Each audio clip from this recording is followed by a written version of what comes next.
I'm Hannah. And I'm Matt Hannah. And this is Horror Hour with the Hannahs, where we talk about dinosaurs. I'm very excited to talk about dinosaurs. I love dinosaurs so much.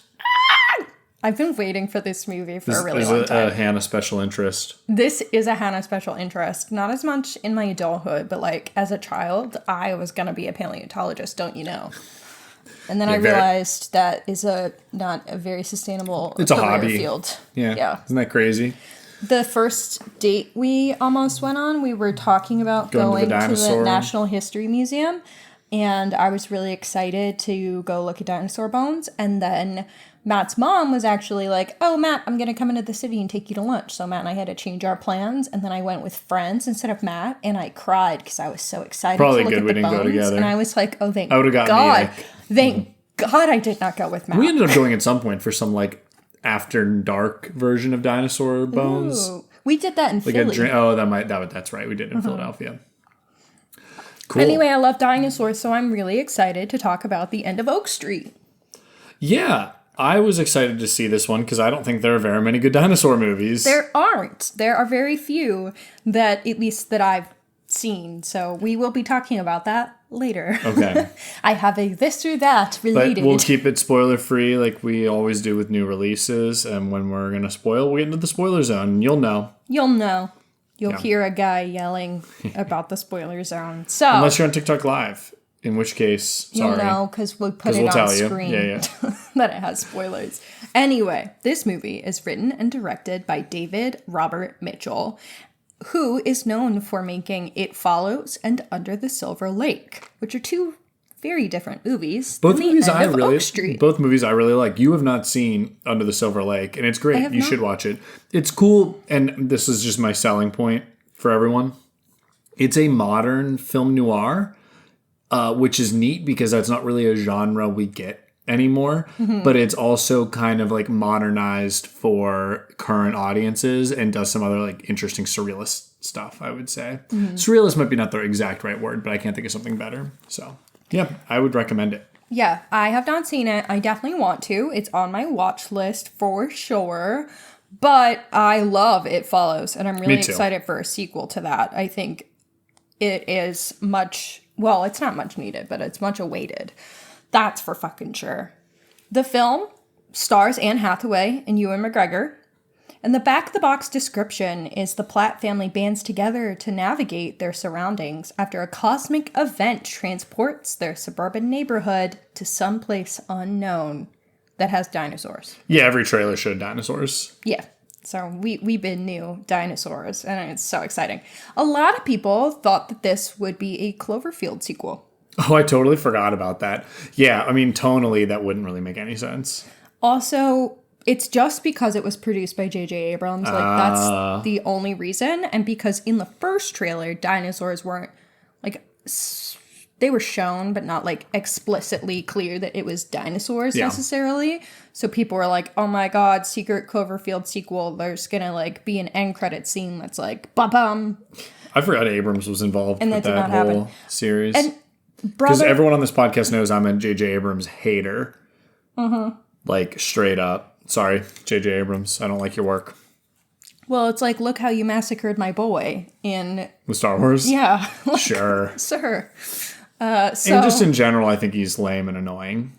See, I feel like I have strayed away from him in that, I haven't really engaged with much of his media that I'm aware of. So I just think his whole, puzzle box thing, I think it's bullshit. I'm so sick of hearing the term puzzle box because it's bullshit, and he's bland. And I was really annoyed because I was looking up interviews from this film, and every single interview with David Robert Mitchell is also with J.J. Abrams. And I was bro, I don't care. He didn't even write the movie. He just gave money. Care. Oh my god.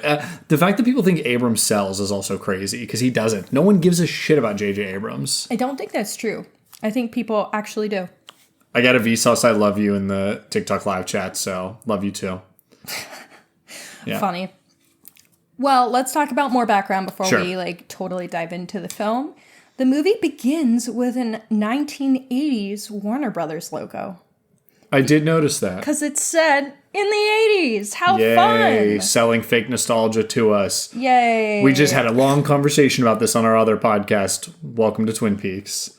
Whoop whoop. Yeah, about nostalgia bait and how it's a trap. Yeah, Matt talks about that in every Welcome to Twin Peaks episode. And you made a reel and it did well. Yes. I will also say another very good movie that we like is all about how nostalgia is a trap. Or not all about, but a big part. And that would be I Saw the TV Club. Oh, yeah. Another nostalgia trap movie. About? Which is a very, Lynchian-inspired movie. So I just didn't even think about that. Remind me to bring that up in our next Twin Peaks episode. Okay. All right, this is the ad for our Twin Peaks show. Yes. All right, sorry. Delightful. Continue with your background. Okay, so Anne Hathaway was a huge fan of It Follows, and she told him, I will work with you someday if you want me. So after he finished the script, he sent it to her, and his description was, if the Ice Storm and Jurassic Park had a baby. Okay. I don't know what the Ice Storm is either. But that was his description. He has also said in other interviews that the family dynamic was inspired by Poltergeist, which I see. And Anne in interviews has also compared the film to Poltergeist. The family piece of it. Yeah, I mean, but we'll get to it. We'll get to it. Yeah. And I don't like that comparison, but that's fine. And that's what that is. And then he also described it tonally as being inspired by Twilight Zone, which I see also. And then he also had said in prior interviews that one of his inspirations for writing the movie was that all of a sudden he had this mental image of a dinosaur digging through suburban rubbish. So I'm just like imagining a dinosaur eating out of a trash can. I'm sure, sorry, I'm going to be mean really quick. We all have that image because we've all seen Jurassic Park: The Lost World when the dinosaurs end up in San Diego at the end and they walk through a neighborhood and eat a kid's dog. And that is kind of what I was thinking about. Really I think that's like the most interesting part of that movie. That whole movie doesn't really do it for me, unfortunately. You don't like when she does gymnastics to kick a raptor off of a balcony and into a spike? Conceptually, I love it. In practice, like that movie's not for me. There's a lot of good scenes. I mean, Spielberg directed it, so there's still a lot of good. I know. See, my problematic trait is that I like Jurassic Park 3 more than The Lost World. Yeah, I mean, I think that's fair. I think Jurassic Park 3 is a mess of a movie. It's a mess. But at least, like, the second... Go ahead. Sam Neill. Fine. That was like growing up. But that was like my thing. I was like, my boy is back. But as an adult, we learn why it's really bad writing to bring Sam Neill back in terms of what the first one thematically does in regards to fatherhood and fear of growing up. I was actually thinking about it a little more recently and how that is not necessarily thematically like outside of what our character is set up as. Like, I know he has kind of learned to like not be afraid of being a father, but that doesn't mean he wants to be a father. Sure. And she wants to be a mother. So like I think we could justify them not being together because of that. Although yes, they should be together. Let's continue though. So that's like what Anne said and what David Robert Mitchell had said. Ewan, when he came on, said, I thought I was reading a family drama set in the 80s. And then I had my mind twisted apart when I turned to page 20 and found out we were dealing with dinosaurs as well. So when he was given the script, he had no input. He was not told, like, that's funny. This is a dinosaur movie. So that's the primary background that I had. Just some fun facts there. We did ask our followers on socials, what's your favorite sci-fi horror? Even though, let's be real, this is not a horror movie. But anything with dinosaurs, we can call close enough. We thought it would be, so... So, answers for favorite sci-fi horror. Ripex Reads said Event Horizon, My Beloved. Yep, good pick. Great answer, especially... You and I've only ever seen that once. If you don't know, we have an episode on it. Go listen to it. We love all the doodads and buttons. Dairyland Fright said Aliens. Also a good pick. Dimitri's Same Old Tunes said Alien. Pretty much anything in that franchise I will accept. Mm-hmm. Steinmetz.Ethan said Possessor, but honorable mention to Annihilation. Yeah, those are the enlightened picks, as Ethan.Steinmetz always has. Brent Erection said... I like to believe that we've influenced his selections, though, so... Brent Erection said Under the Skin, and then Science Fiction Double Feature said The Fly. Great pick. Sorry, I was responding to somebody on TikTok. I love The Fly, and everyone I think knows now that I love The Fly. And I've only seen it once, 5-star movie, that kind of completely knocked my socks off when I saw it. So I've said that a bunch, and I just was really shook by that movie, to be honest. let's get into the end of Oak Street, though. So, we saw this in an early screening. We got free popcorn. We did. We had. Oh yeah, we should say that we saw this in a big old theater in the press seats with our free popcorn and great seats and sody. Packed theater. And packed with a lot of people giggling. People seem to be having like a lot of reaction to this, and I would say there's a mix of reaction. But I think everyone that came out loved it. Everyone I heard talking about was like, that was so good. Yeah, and I think most people that were like laughing were laughing with the movie, not at the movie. But I do think there's a few places where you could definitely laugh at the movie. This movie is bananas. So let's get into it. You just said that a lot of people leaving the movie seemed like they really, really liked it. Everyone I heard in our theater that was vocally speaking was like, this is genius. This is such an interesting... I don't know if I heard the word deconstruction of the 80s family movie.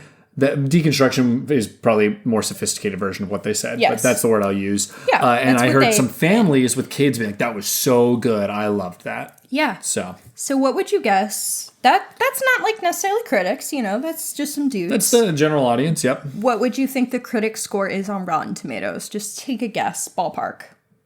The critic score? Mm-hmm. And we are recording on I would probably Thursday say a 55%. Is it less? More? Up it. Really? 70? Up it. No way. 80? Up it. 90? 85. I'm shocked by that considering what I think this movie is doing. Yeah, I don't know. Yeah, I thought I'm sorry. You'd I'm be like kind flustered. I am flustered. Is this like... Are people that were that starved for original content, I guess? But even critics... Maybe they were just on the same wavelength with it. Critics. Which I'm shocked by because like it's really odd. And not in like a interesting odd way in my opinion. But so I was looking into it more, and one of the websites that I pulled up also combined a bunch of reviews, and there were very few people who gave it under a 3 out of 5. Weird. It was mostly like 3.5 and up reviews. I think I saw like one review under 3. I'm like really surprised. I don't know if it's like we're in such a... I don't know. The movies are such a weird thing right now. And we're having a lot of big blockbusters and that's fun. We're still kind of like getting out of the Marvel slop era a little bit, which like controlled things so much. So maybe people are just excited to see a kind of a goofy blockbuster, if we can call it that, on the big screen.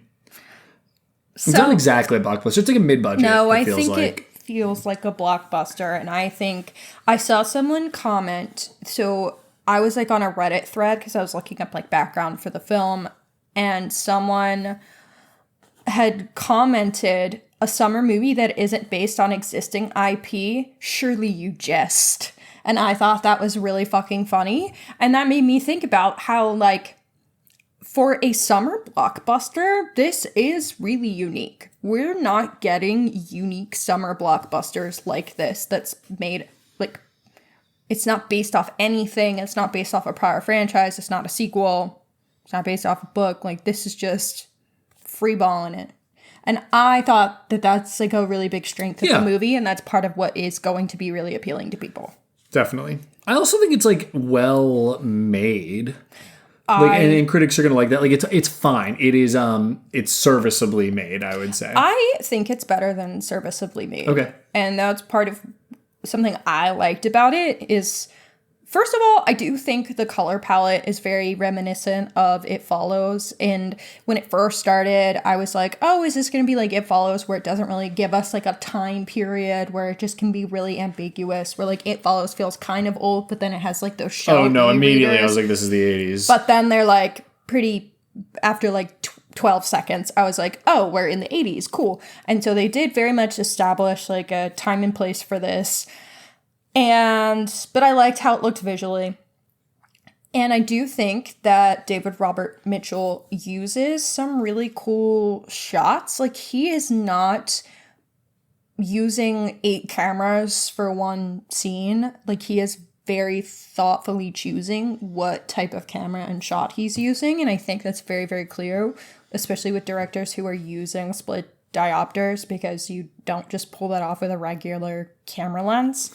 So I thought that was really cool. If you could, I'd be impressed. I think it's really cool that he was trying to like, I mean, that he's having like these pre-planned shots and all of that, and there's some experimentation as well, yeah, which is weird for my silly dinosaur movie. But I think it fits. Like, it feels like a real director directing like a silly dinosaur movie. Definitely. I'll just straight up say that this movie feels like a parody movie to me. It feels up there with something less raunchy than something like Epic Movie. The real elder Gen Z, young millennials know what I'm talking about. I'm sure you've seen Epic Movie. I've seen Epic Movie. It's not as ridiculous as that, but it's pretty ridiculous. Maybe something like Cabin in the Woods, but less of a deconstruction of the genre in a movie. So to me, I walk away with it really feeling like a parody movie. Just like not straight up like Scary Movie style parody movie. I can't tell how much of it is a parody or just inspired by or paying homage to. That's a good question, and that's like where this movie tonally loses me a little bit. Yeah. Is that there are moments where I'm like, is this making fun of itself? Like, it has to be self-aware, but it kind of doesn't commit to that. It wants to have its cake and eat it too, is what I would say in terms of its tone. Yeah, which for me doesn't really work, but it seems like it worked for a lot of people. Yeah, I feel like it's definitely at least heavily inspired by their like sci-fi adventure films of the 80s.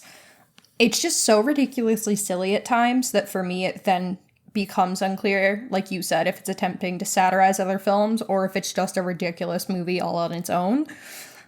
And I think like an example of that is there's a giant ass T-Rex coming at these characters and they don't hear it and they're like turned away, sprinting at them. Yeah, and like that's so everyone silly. Laughed their asses off in the theaters when that happened. And it's just like they obviously knew that was silly, but I guess not knowing the intention of why it's there being silly makes it feel like odd to me. For me, it feels odd because, and maybe this is part of the joke, there's a scene previously where a large dinosaur is walking through and the entire house is shaking. Mm-hmm. And everyone's scared. And it's played very like tense and concerning. And there's also this family drama going on that's being played very seriously, I would say.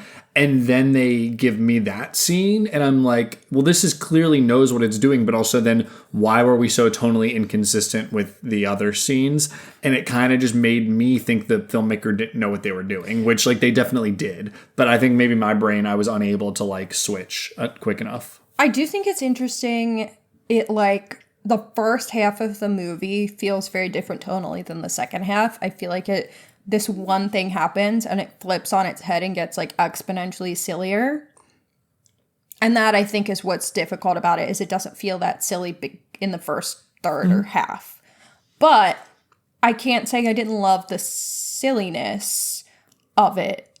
I had so much fun with it. Like, I fucking love dinosaurs. I was hype as hell. Every time I saw a new dinosaur, I was getting giddy. I was like giggling in my seat. And Matt just kept looking at me like, oh, this is so annoying and dumb, right? I didn't say that. It was the look you were giving me. I was and then I like looking back like, oh my God, I'm thrilled, like silent There's clapping. Just like certain things that I was just like, all right then. All right. That's where we're going with this. I just fucking love a dinosaur, bro. That's just what it is. And I just love them. I do want to shout out someone in the comments saying the snake dinosaur was terrifying. There is a very spooky white giant snake that was probably the thing that made me the most scared and the most uncomfortable. And I liked that dinosaur a lot. I thought it had a really silly looking face. It was a cute face and then the scariest teeth I've ever seen. Face, yeah. Those are what garden snakes look like in the face. Like, I don't look at snakes. I don't like those. Oh, I like snakes. On the silliness, I did mention split diopters before, and I think there are some really great ones in this film, and then some unnecessary ones. I've never seen a film with more split diopters. You have, and one that came out earlier this year. What was it? Lee Cronin's The Mummy.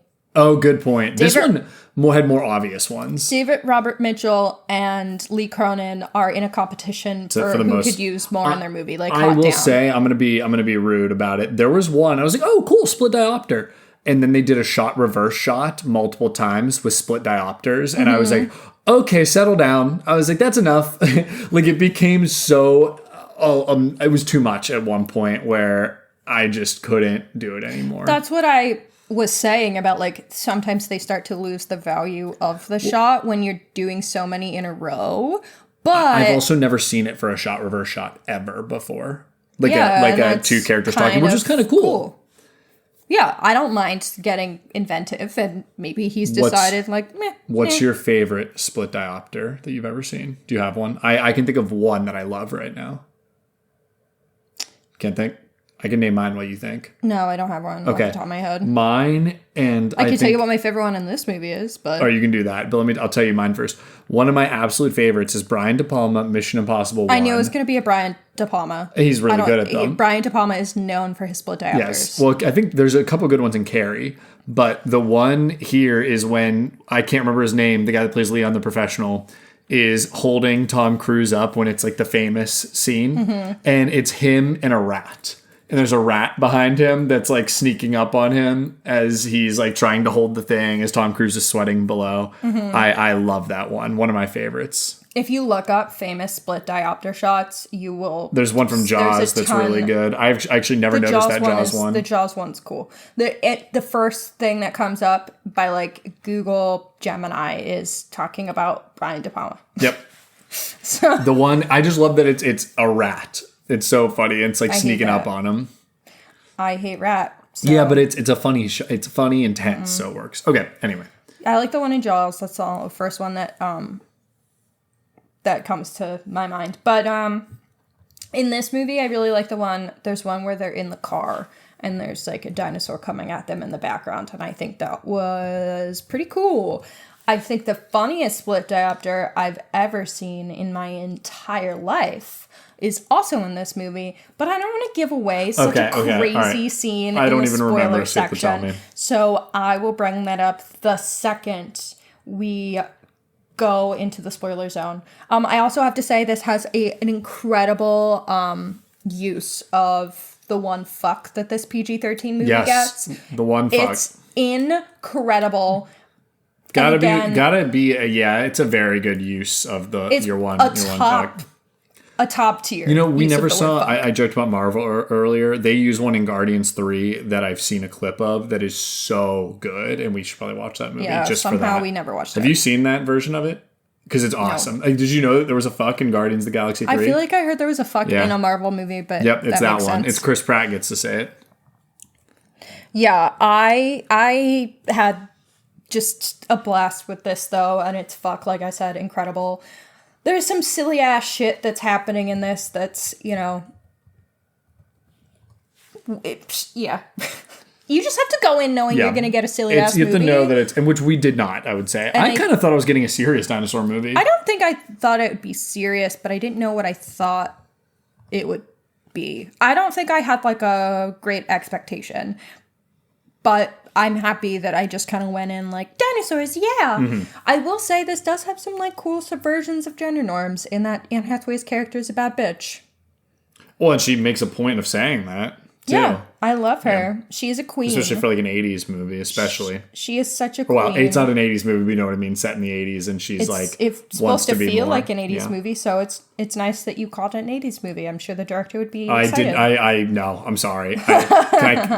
It does not feel like an 80s movie. It looks like it wants to feel like the 80s. It looks like it wants to...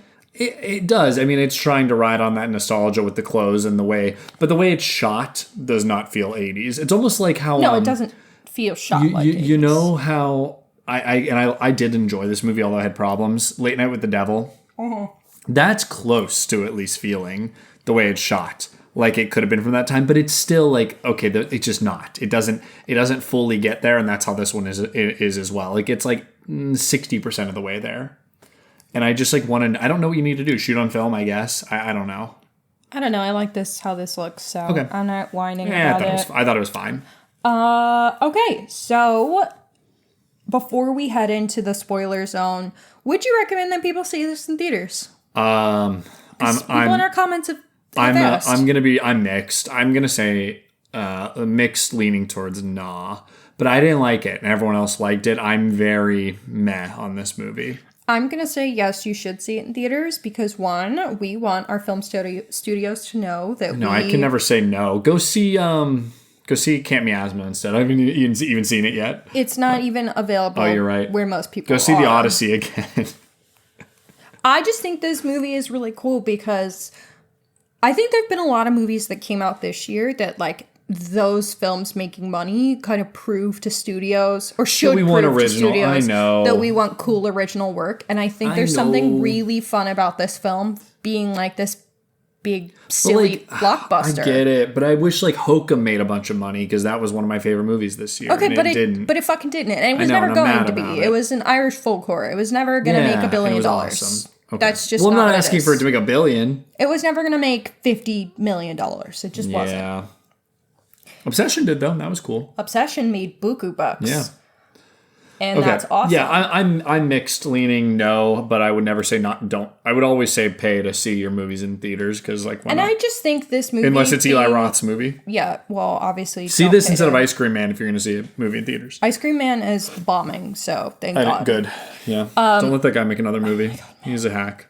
What? Stop talking over me. Okay, sorry. Yeah. So where I think I would leave that discussion is that I think if you just want to have fun in a fucking crowd, go see this on your, like, Friday night. Yeah, you get some laughs, for sure. I think you're going to have a fun crowd energy, and I just think this is, like, a good, silly time. Yep. But just know, you're getting a silly time.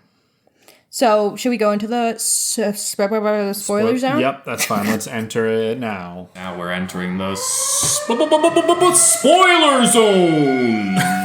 Ladies and gentlemen, welcome to the spoiler zone. After this point, you're going to hear some things that you might not want to hear.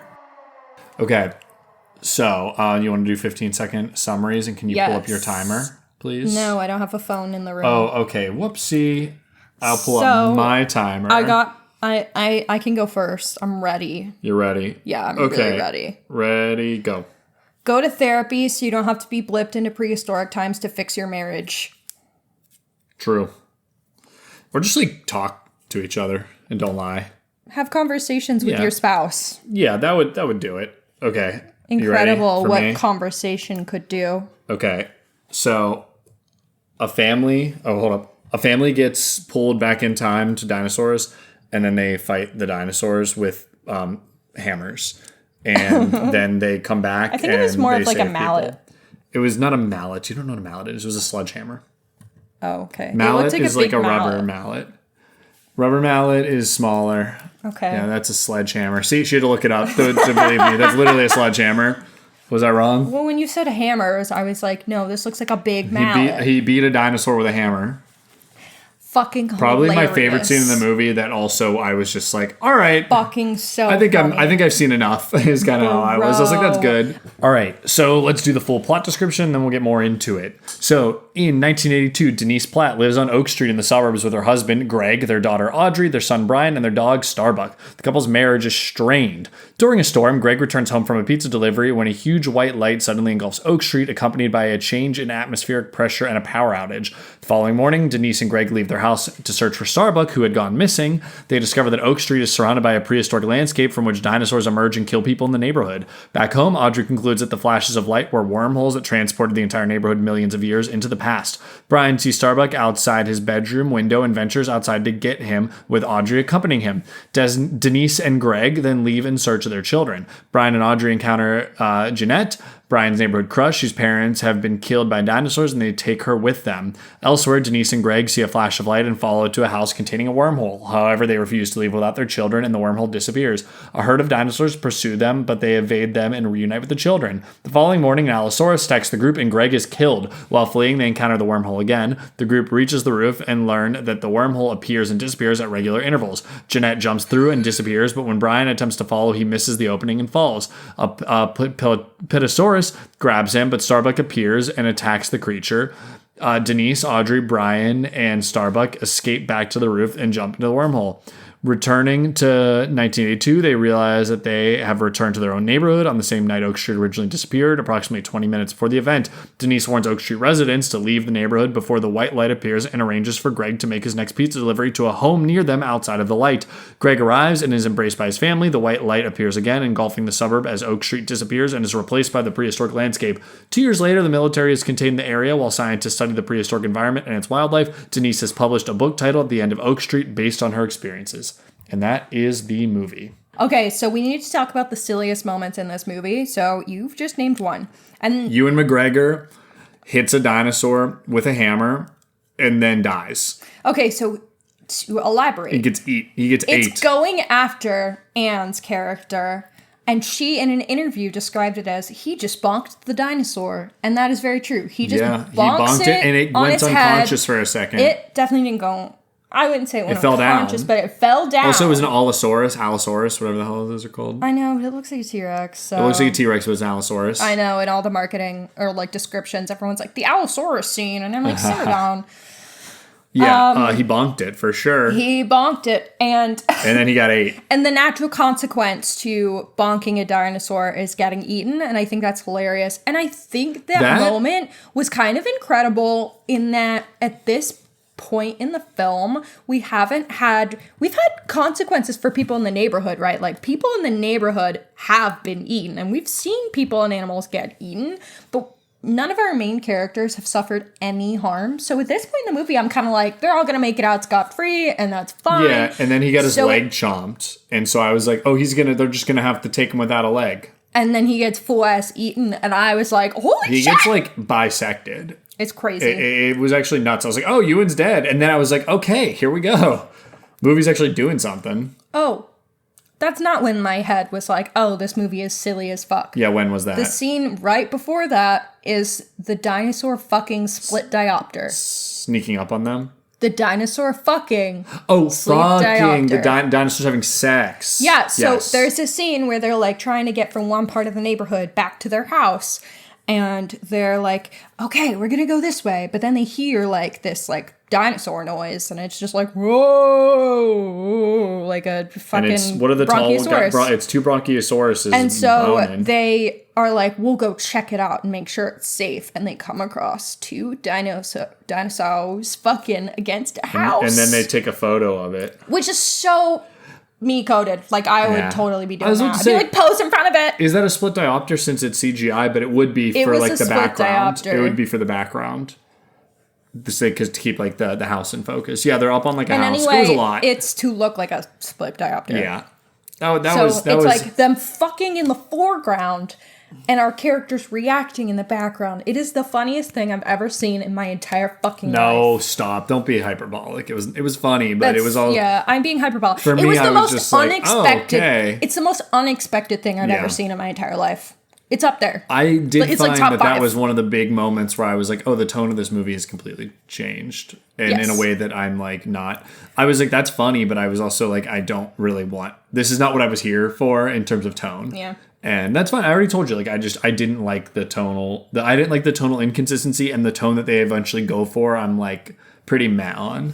But that's just me. Well, so it's I do think that scene's funny. It just doesn't work for me as a movie very well. And that's fine. It's that scene, and then it goes right into bonking the Allosaurus. And then he gets ate. And then getting eaten. And then they're all like, oh, sad, but they don't run away fast enough, which is silly. And then when they finally do, yada yada, shit happens. There's this other point later that had me dying of laughter where they are on a roof and there's the like orby wormhole thing. This one actually did make me laugh. And they're like, okay, we're gonna jump. So like we're counting, like it keeps like the wormhole thing keeps disappearing every couple seconds and then reforming. Yeah.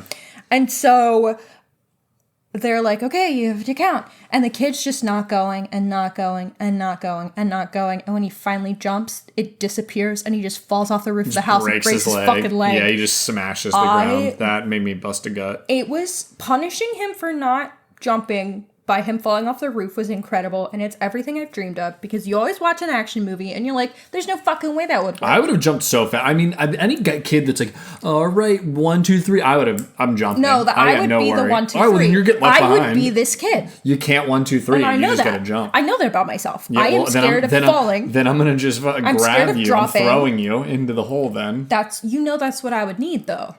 So, like, you should just be... Or I would just be like, see ya, have fun with the dinosaurs, and I would leave, and then you would have to follow. As hell. That would get you to follow. You should tackle me, push me in together. Yeah, that's how we both end up hitting the ground because you stumble or something and then we mistime it. All right. Do you have more to say that we haven't already talked about, really? I mean, I can complain.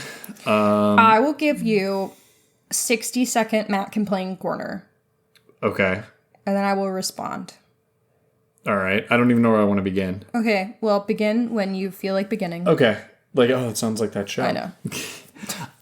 I just think that I'm asking for more out of my movies, even when they're goofy blockbusters. I found that this one feels kind of like uninspired and lazy in a lot of ways, at least from a narrative perspective. I think that the acting is pretty poor outside of Anne. I think she's great. Everyone else is pretty meh in my mind, including Ewan. And I think to compare it to something like Poltergeist is lame because that movie actually has like interesting family drama. This one's like family drama, dinosaurs. Okay, everything's fixed. Like there's just not, I don't know. It just doesn't really work for me. And that's pretty much it. Oh, that was faster. I don't know. Than I wasn't trying to be pedantic. I'm just saying, like, for me, this is just feels like a waste of my time. And that's okay. I get that people like it. I didn't have as much fun as everyone. I did laugh, but there's just other things I would rather be spending my time watching. Okay, fair enough. You will probably end up watching this again. I'm sorry. I'm not watching this ever again. Yes, you will. You can put it on and I will do something else. I feel like this is such a waste of time, for me at least. Bruh. Don't tell me that. I'll get pedantic if you tell me if you are going to make me watch it again. Bruh. Okay. Well, I think the comparison to Poltergeist is totally valid. I think Poltergeist is an infinitely better movie. I don't think anyone was saying they were trying to make the same movie as Poltergeist because tonally it's a completely different movie. But I do think there are some similarities to, like, family tension, but then also, like, I think the love that couple has with each other at moments, like when they're smoking the weed, I think this movie's equivalent There's nothing is them taking the photo. Yeah, and it felt unearned and like kind of... Okay, that's fine. Yeah, that's about it. I don't really feel that.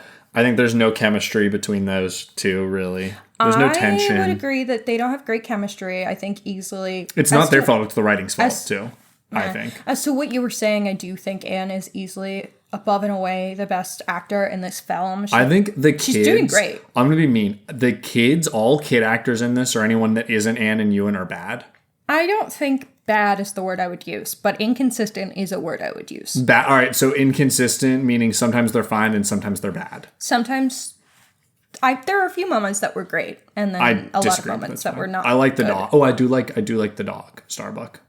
Okay, but also a lot of problems would have been saved if they just let the dog sleep in the house. That's so 80s of them to let the dog sleep outside. It's so 80s having the dog sleep in a doghouse outside. Like, it's crazy. No one in this day and age would fucking do that. And if you do it, you're getting like the cops caught on you for abuse, man. Like that's just not how we operate in the year of our Lord 2026. Let's talk about favorite scenes. Any favorite scenes? Anything? I like when the kid missed the hole. That was funny. I think that was incredible and hilarious. I loved it.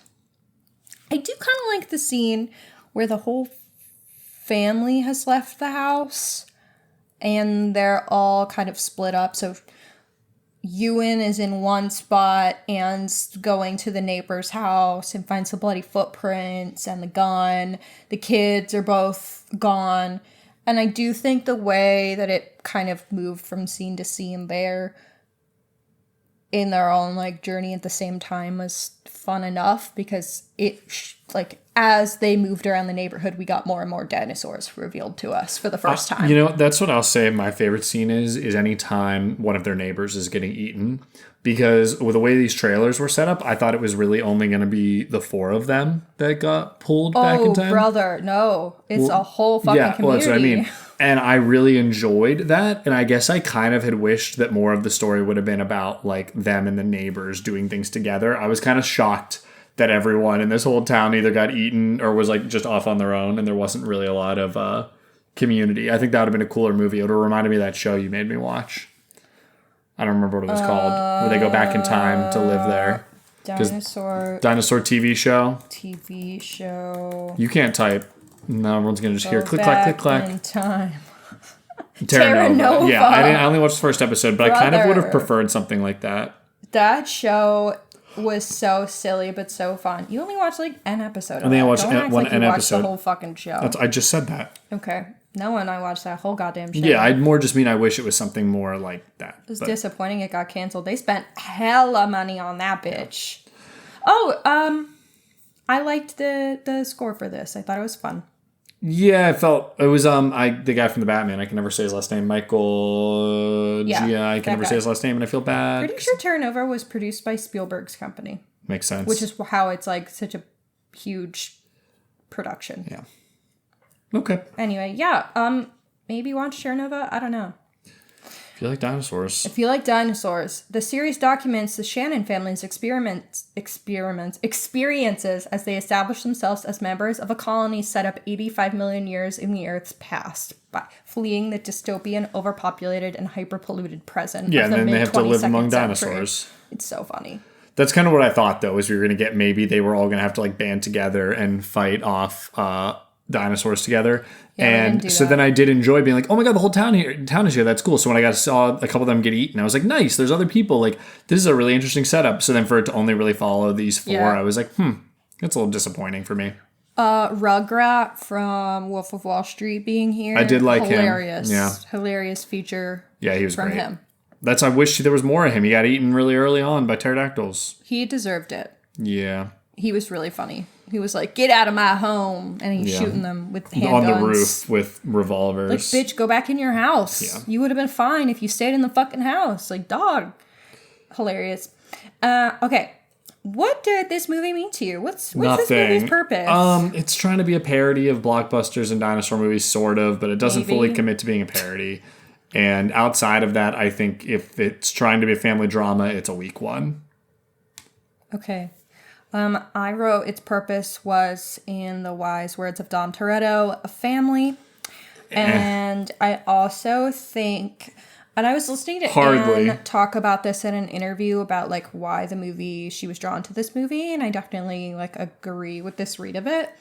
It's like her character is clearly like this independent bad bitch of a woman who like loves her kids and seemingly her husband, but like wants more for her life than I think the traditional 80s gender norms allow. And so there's this question of like, clearly she wants more for her life. Maybe their suburban 80s surroundings are the problem. And like being in this situation allows them to see who they really are, and if they really want something different for their life, and they're able to see who the other person really is, and if that's a person they want to be with. Yeah, I think so. I think that's lovely. Yeah, and it's just like pointed by dinosaurs, and I feel like that makes it harder for them to really dig into that in any meaningful way. But that's fine. If you like the dinosaurs, you like the dinosaurs. I don't think it's trying to do much other than dinosaur movie. So I got nothing for themes. I feel like you're seeing this as, I don't think it's a great movie, but I definitely think you're seeing less value in it because you don't want to, maybe. Okay, I said it before, I just think it's lazy, and so that's like why. I don't think it's lazy. I think the script is lazy. I think they could have used another writer to punch up the script. Yeah. 1,000%. No, it's fine. I don't think the directing's lazy. It's just like I don't want to pretend that I can come up with like legitimate themes. Oh, but I could though. So okay, that's good at least. I get someone in the TikTok comments agreeing that the script is lazy. I just agreed with that. I know. I think they needed someone else to punch up the script. I needed some support. This is no It Follows in the script department. It's especially no Under the Silver Lake, which has a crazy good script, I think. I think he just was doing something that maybe is not what he should keep doing in his career, but it's fun. Yeah. And critics liked it, so I mean... What's weird, though, I need to watch Under the Silver Lake again, because Under the Silver Lake does stuff that I do think is somewhat of a parody of the film noir genre. Mm-hmm. But tonally, it stays very consistent throughout. While it does kind of go off the rails in a crazy way as the movie goes on, it feels very natural in its lead up to that. And so I find it just works better, where I feel like this one could have used a little more thought. So, there you go. Those are my thoughts. Okay. I don't think it was too pedantic. horror relationship test. Yeah. No, I already explained. I'm pushing you through the thing, or I'm jumping ahead of you and being like, better luck, figure it out. That's so fucked up. That's the right, that is the one. If I stand there with you and I'm like, okay, Hannah, ready to jump, and you're like, no, wait, we're getting eaten. I've seen you do that to jump off a rock into water. Yeah, like, because I don't need to jump off the rock into water. You don't need to. I know, Why would I ever have to you might do get that? scared. I'm scared of heights. So I don't like jump. I feel like I'm either tackling you through the thing or jumping ahead of you so that you basically are like, I have to go. Tackling me through the thing is very valid. Okay. Going ahead of me is fucked up because... okay, you better... Yeah. I'm a nervous Nelly. Okay, so yes, I would have trouble jumping because I'm not afraid of heights. I'm afraid of falling. I'm afraid of the falling feeling in my stomach. I do not like the dropping feeling. Are you more afraid of being eaten alive? Okay, and so that would hopefully be my motivation to actually do the jump. Yeah. But if I'm having trouble doing it, you can't just go ahead of me. I'm yanking you through. That happened when we did the cliff jump. And guess who? You didn't jump. Stayed behind and walked back down. I couldn't run and jump with you. But what I'm saying is I should have pushed you off? No, you should have. Okay, I got you next time. Forced me to go first, I guess. I don't know. You wouldn't have gone. We watched your friend stand there for like 10 minutes, and then she finally jumped and almost crushed her skull on the rocks. And then I said, I'm not doing that. Because she didn't jump out far enough because she was too scared. I'm not doing that. I'm not going to give myself the head. There's a question that says, if he goes in front of you, doesn't he show you it's safe? No. Exactly. It's not. And I can't protect you from the dinosaurs. Not safe. Okay. It has nothing to do with safety. It's the feeling in my tummy. I despise it. I've been on like a single ride that was technically labeled a roller coaster in my life. And when I was in the back row, I literally thought I was going to die. Okay. And then when I was in the third row, I was like, oh, it's great. Play the music. But otherwise, no, we're not splitting up or anything either. When they split up, I'm like, you clearly hate then each I'm other. yanking you through. I mean, earlier in the movie, when what's they're looking happen? For their... Can you pay... Okay, go ahead. We're moving on. Yeah, when split up. Yeah, no. They split up because they hate each other. So they're like, whatever, I'll go this way. Like, we're not doing that. We're holding hands. I realize the next thing that's going to happen is if we hold hands through the hole, you're going to at the last second stop. So I'm going to fall off, and then I'm going to go through the thing, and you're going to get yanked off as it disappears, and then you're just going to smash into the ground. Well, hopefully then I get a really severe head injury and I don't feel it, and the dinosaurs eat me you're gonna break I your don't leg feel like that kid. Anything. Okay. So that's what do we got next? Hot takes. I have none. We talked about this beforehand. I could not come up with a hot take. So you tell me yours. Okay. My hot take is this is the best dinosaur movie since the original Jurassic Park trilogy. Yeah. Maybe Dinosaur. Remember that movie? Okay, so we have a this or that to prove my point. Sure. Okay. Let's do it. I'm looking up the release date of Dinosaur, though, just to confirm. Dinosaur was good, if I remember correctly. Brother, I watch that movie all the time. What about... Yeah, 2000. Yeah, 2000. Okay. I bet the animation is probably kind of shit now, but I liked it. Okay. When did Jurassic Park 3 come out, though? So this would have been before Jurassic Park 3 came out in the 2000s. So okay, this is cool. before. Okay. Jurassic Park The Lost World or The End of Oak Street. Jurassic Park The Lost World. Jurassic Park 3 or The End of Oak Street. Jurassic Park 3. Dinosaur or The End of Oak Street. I'm going with Dinosaur. I feel like it was good. It was cute. The Good Dinosaur or The End of Oak Street. I never saw The Good Dinosaur. Oh, tough. Did you? Pixar movie? Yeah. Oh, yeah, I never saw it. Jurassic World or The End of Oak Street? Jurassic World. Jurassic World Fallen Kingdom or The End of Oak Street? Jurassic World Fallen Kingdom. That's crazy. Yeah, I don't hate that movie, but I thought it was interesting with the auction at the end and them releasing all the dinosaurs into the world. I thought that there's like good parts to that movie. Booty cheeks. I never saw Dominion either. So. That's real booty cheeks. Yeah. Okay. Ask me now. Okay. Sorry. I thought there was one more. So Jurassic Park, The Lost World, or The End of Oak Street? The Lost World is objectively better. JP3 or The End of Oak Street? JP3, baby. I love that movie. Dinosaur or The End of Oak Street?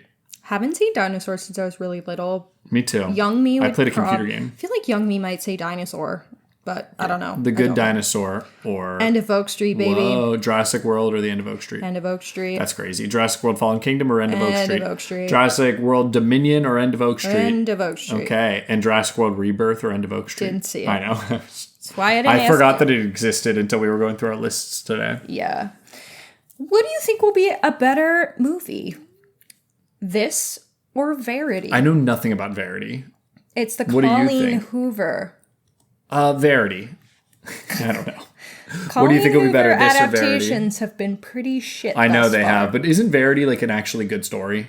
Verity is a very fun and Blake Lively's not thriller. Directing it, right? Or not Blake Lively, excuse me. What's his name? Justin Baldon. Justin Balzania is not directing it. Yeah, he's not. Okay, so that's, I mean, it's not his fault. As long as Blake Lively and Ryan Reynolds aren't involved, I believe in it. That's valid. I don't like him honestly. either. I think that's pretty valid.